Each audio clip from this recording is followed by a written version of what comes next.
Bonjour tout le monde, salam alaikum. J'espère que vous allez bien, j'espère que vous vous portez bien, j'espère que tout se passe bien pour vous. Nous sommes le 28 octobre 2023. Le 19 octobre dernier, donné comme deux émissions sur un fameux rapport parlementaire français d'un député français membre de la Commission des affaires étrangères de l'Assemblée nationale française qui a été consacré au-dessous des problèmes et des blocages des relations bilatérales entre l'Algérie et la France. Et on vous a parlé de ce rapport, de ce d'une partie du contenu de ce rapport, sur pourquoi l'Algérie et la France n'arrivent pas à avancer, n'arrivent pas à progresser, n'arrivent pas à réaliser des projets avec l'Algérie, et sur la nature des dysfonctionnements et les problèmes du régime algérien, vu en tout cas sous le regard, ou plutôt, des diplomates français, de l'appareil diplomatique français, de certains intervenants des réseaux français en Algérie. Le député s'appelle Frédéric Petit. Il est député de la 7e circonscription des Français établis à l'étranger. Il est donc membre de la Commission des affaires étrangères. Il a été donc son dernier séjour en Algérie, c'était à Oran et à Alger du 17 au 21 septembre dernier, où sa véritable mission est d'être rapporteur du budget de la diplomatie culturelle et d'influence française.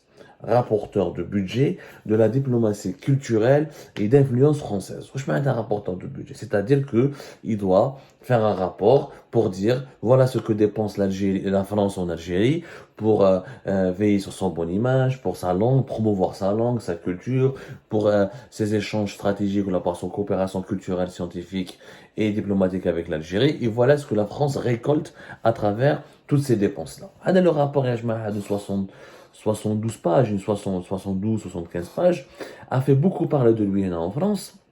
Où Lyon, d'autres comptes rendus, il n'a pas été encore rendu public. Après Le Monde, c'est le quotidien Le Monde qui en a parlé le premier et qui a révélé, comme nous avions expliqué le 19 octobre dernier, certains aspects intéressants et assez polémiques et même intrigants de ce rapport, parce que ce rapport a été réalisé par ce député Frédéric Petit en rencontrant des diplomates français, des membres de la société civile française, des représentants de l'ambassade de France en Algérie, certains dirigeants algériens, ou là certains représentants de l'État algérien dans des programmes de coopération avec la France. Donc, c'est un rapport très intéressant. Le point le plus intéressant a été aussi révélé aujourd'hui fait Jeune Afrique. Il parle de la langue française en Algérie et de l'ouverture d'un deuxième lycée français qui bloque. Alors, officiellement, Yajmaha, la France est culturellement présente à travers l'Institut culturel français. L'Institut culturel français, il est censé avoir 5 antennes en Algérie, à Alger, à Naba, Oran, Constantine et Tlemcen. Mais il y a une dernière antenne qui était prévue à Tizi Ouzou. Et l'ouverture d'une antenne, le projet était à l'Institut culturel de Tizi Ouzou, est toujours bloqué depuis de nombreuses années. Depuis de nombreuses années, pour une raison simple, pour l'Algérie, la Kabylie est c'est très particulier et je crois comme il y a la belle combine voilà pour l'Algérie, la Kabylie et la région la plus francophone incontestablement avec une grande diaspora kabyle en France et comme l'existence d'un certain nombre de mouvements politiques radicaux qui mènent le MAC qui demandent l'autodétermination comme certains courants autonomes il fait peur au régime algérien et du coup le régime algérien contrôle et surveille particulièrement l'activité des diplomates étrangers en Kabylie. Et donc, le centre culturel français, il a fermé depuis 1994.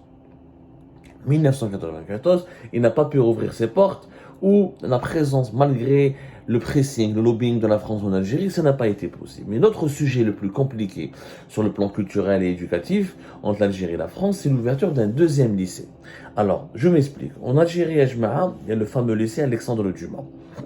Il y a un seul lycée français, Alexandre Dumas, avec des annexes, une à Oran, une à Annaba. On parle de lycée parce que, alors c'est un lycée, en fait c'est un établissement scolaire parce qu'ils ont une partie pour le primaire aussi, partie primaire et collège, mais on l'appelle traditionnellement le lycée français. Au Maroc, il y en a 17. Au Maroc, il y a 17 lycées français. En Algérie, il n'y en a qu'un avec deux antennes, à Annaba et à Alger.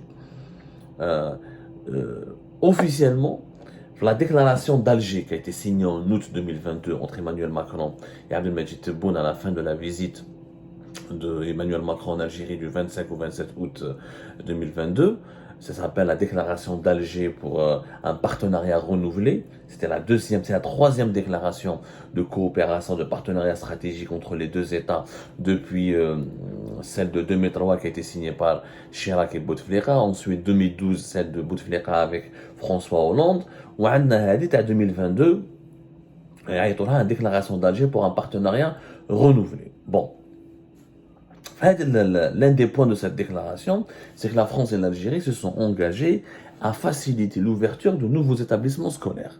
La France pourra bénéficier de l'ouverture d'établissements scolaires en Algérie et l'Algérie devra développer aussi l'ouverture d'établissements scolaires algériens en France pour améliorer la coopération culturelle et pour que la diaspora algérienne en France puisse retrouver un petit peu sa culture d'origine et pour que les Français d'Algérie et les Algériens francophones attachés à la France et à sa culture pourraient aussi profiter des bienfaits des qualités du système éducatif français. Sauf que cet accord n'a jamais été respecté, notamment par l'Algérie. La preuve, la rentrée scolaire, elle est en l'année 2023, en septembre 2023. Il y avait 22 établissements écoles privées qui avaient le label France Éducation, c'est-à-dire ils étaient habilités, agréés par les autorités françaises, notamment à travers l'ambassade de France, à travers un programme d'échange culturel pour enseigner le programme français. Et ces écoles-là, ils délivraient des diplômes de programme français à plus de 10 000 élèves qui étudient dans ces écoles privées. Les autorités algériennes leur ont retiré l'agrément, leur ont interdit catégoriquement d'enseigner le programme français, les ont soumis à une obligation d'enseigner que le programme national algérien.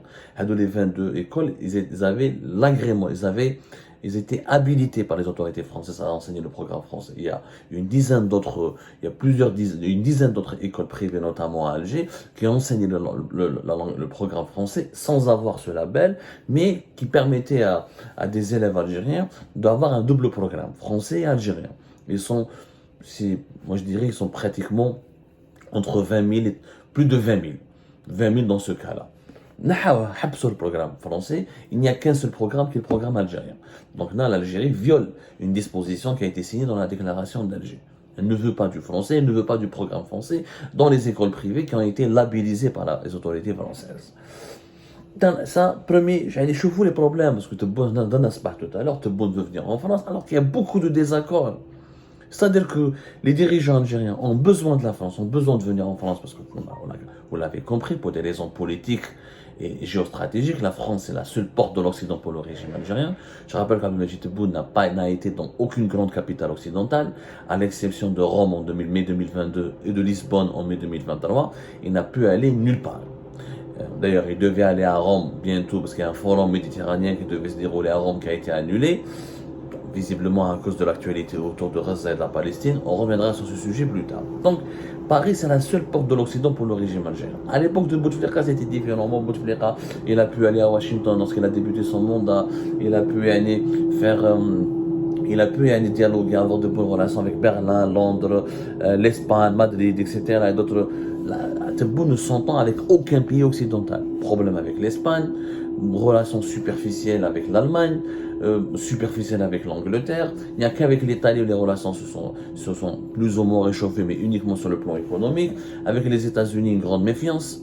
Les États-Unis se méfient beaucoup du régime Tebboune. À chaque fois, Tebboune, il essaie de jouer sur les deux tableaux. Il essaie d'être l'allié de la Russie et de la Chine, mais il essaie de gagner les faveurs des États-Unis d'Amérique. Et à la fin, ni la Russie ni la Chine ne lui font confiance, ni les États-Unis d'Amérique, parce que ce double jeu était très mal fait. Très très mal fait. Au lieu de faire preuve de neutralité, Tebboune a voulu être dans le clan de la Chine et de la Russie. Quand il a vu qu'il ne pouvait plus intégrer les BRICS, il s'est rapproché des États-Unis d'Amérique. Maintenant, les États-Unis d'Amérique lui ont dit, voilà, ils se doutent de ses intentions et ils vont lui un dirigeant instable qui n'est pas digne de confiance. Donc il n'y a que la France réellement, pays membre permanent du Conseil de sécurité de l'ONU, qui dispose d'un veto, l'un des piliers du pays de l'Union européenne, qui a intérêt à construire de bonnes relations avec le régime algérien pour des intérêts notamment sur le plan humain, beaucoup plus sur le plan humain que économique. La forte présence de la communauté algérienne en France fait de l'Algérie une question interne. Ce n'est même pas une question de diplomatie, c'est une question interne. Si l'Algérie est instable et dans l'insécurité, c'est toute la France qui sera ébranlée et perturbée en raison des millions d'Algériens qui vivent en France, les Franco-Algériens, les Français d'origine algérienne. Donc, il y a un poids important de l'Algérie en France.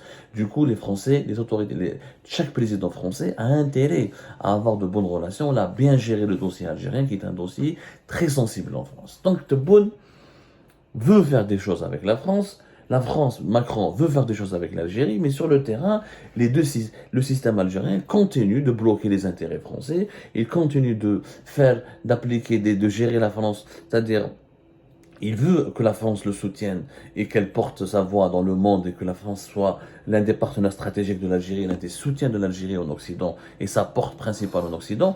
Mais de l'autre côté, il fait tout pour limiter la propagation et la diffusion des intérêts français en Algérie parce qu'il a peur de l'emprise de la France, et il a peur de l'emprise des élites francophones, il a peur aussi de l'influence française sur les autorités, sur le pays, ce qui pourrait donner lieu à des mouvements de progressistes, à des mouvements démocratiques, la démocratisation des droits de l'homme. Tout ça, c'est des notions que pour le régime algérien sont importées et diffusées depuis la France. Donc, c'est une gestion à double vitesse. Le régime algérien veut de l'amitié française, veut d'une alliance avec la France, mais d'une alliance selon ses goûts, selon ses propres besoins. Il y a une alliance taillée sur mesure à la de son agenda. Il ne veut pas des idées progressistes de la culture française, il ne veut pas des courants politiques démocratiques favorables à la démocratie à l'Algérie, il ne veut pas de ces élites franco-algériennes, de ces élites algériennes en France qui sont dans l'opposition et qui réclament une démocratisation du régime.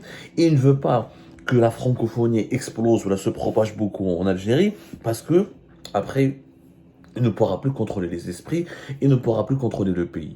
Il veut d'une alliance selon ses propres besoins. C'est pour ça que ça bloque à chaque fois entre l'Algérie et la France, et c'est pour ça que ce rapport Frédéric Petit est très intéressant, parce qu'il t'explique que tous les accords, tous les projets de coopération avec l'Algérie sont bloqués, parce que le régime algérien ne tient compte uniquement de sa feuille de route, de ses propres intérêts, il veut faire que de la politique politicienne. Ça n'intéresse pas le partenariat qui se concrétise sur le terrain. Il veut juste des partenariats politiques de l'ordre du soutien au régime. Tout ce qui est projet culturel, linguistique, économique avec la France ne l'intéresse pas, parce qu'il n'a pas envie que la France ait une position de force. Il veut toujours contrôler la position de la France en Algérie, il a limité ses intérêts. La preuve, le meilleur exemple, c'est le deuxième lycée Hadaya. Depuis plusieurs années, la France veut ouvrir un deuxième lycée français. Parce qu'il y a beaucoup de besoins. Le lycée Alexandre Dumas, il est saturé. Des milliers de demandes, il n'y a plus de place, il est très cher d'ailleurs. Je crois qu'il faut payer entre 30 et 40 millions. À chaque fois, la grille tarifaire, elle est actualisée. Il faut être riche, il faut être binational. Normalement, le lycée est réservé aux membres de la communauté française en Algérie. Il y a quand même on parle de, je sais pas, de 20 000 entre 20 000 et 30 000 Français qui vivent en Algérie. Donc, beaucoup sont des binationaux. Il y a aussi des Français de souche, entre guillemets, qui est des Françoises et des Françaises Françoises qui habitent aussi en Algérie. Donc, normalement, le lycée Alexandre Dumas, il aurait réservé en exclusivité. C'est pas le cas. 80% de ses élèves sont de nationalité algérienne ou des binationaux. La France, pour répondre à cet immense besoin, comme le système éducatif algérien est catastrophique, il est mal géré, mal entretenu, donc il y a beaucoup de demandes, la France a envisagé d'ouvrir un deuxième lycée. Elle voulait l'appeler le lycée Mouloud Feraoun. Sauf que ce projet a toujours été bloqué, il est au point mort. Selon le député Adam Frédéric Petit, ce projet est au point mort. Pourquoi? Parce que le régime algérien veut avoir la main sur les inscriptions. Les autorités algériennes veulent gérer les inscriptions. C'est-à-dire que les inscriptions ne doivent pas être indépendantes, ou les relèvent uniquement de l'ambassade de France ou de la direction de ce lycée. Il faut donner un quota d'inscription qui est géré par les autorités algériennes. En réalité, ce sont les dirigeants algériens qui veulent un quota d'inscription pour que leurs propres enfants accèdent à cette école-là. Parce que chaque année, à chaque rentrée scolaire, le ministère des Affaires étrangères entre en contact avec l'ambassade de France de façon informelle pour exercer des pressions pour obtenir des places pour les diplomates algériens, pour les dirigeants algériens, pour certains ministres algériens au sein du lycée français Alexandre Dumas. Je vois encore l'hypocrisie. C'est l'hypocrisie du régime algérien. Le régime algérien ne veut pas d'un lobby puissant français en Algérie, mais il veut même profiter des avantages de la présence française en Algérie. Le régime algérien ne veut pas que le peuple se rapproche de la France. Il veut que la France traite qu'avec les élites dirigeantes. Voilà le problème des relations franco-algériennes. La France veut, les dirigeants algériens veulent que la France soit leur propriété exclusive.